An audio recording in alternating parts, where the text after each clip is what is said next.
তো সকলকে অসংখ্য ধন্যবাদ। দেখতে পাচ্ছেন কৌশিক রয়েছে, ত্বকি রয়েছে, সুমন সহ শিমুল, এরা সবাই কিন্তু আজকে এই জায়গায় শ্রম দিয়েছে। সাথে কিন্তু আরও অনেক লোক এসেছিল চেষ্টায়, যারা শ্রম দিয়েছে তারা আমার ছবিতে দেখবেন বা পোস্টের সময় দেখবেন, যারা ছবি মেনশন করা থাকবে তারা কিন্তু এখানে উপস্থিত ছিল।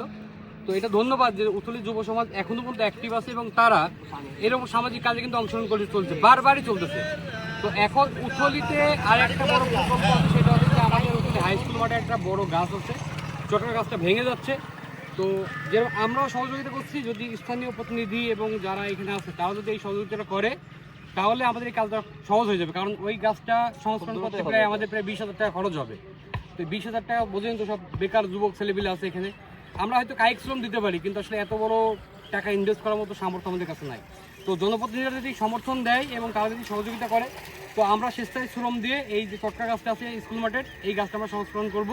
কারণ গাছটা খুবই ঝুঁকিপূর্ণ অবস্থায় আছে, এবার বর্ষা যদি বেশি জোরে হয় তাহলে কিন্তু গাছটা ভেঙে পড়ে যাবে।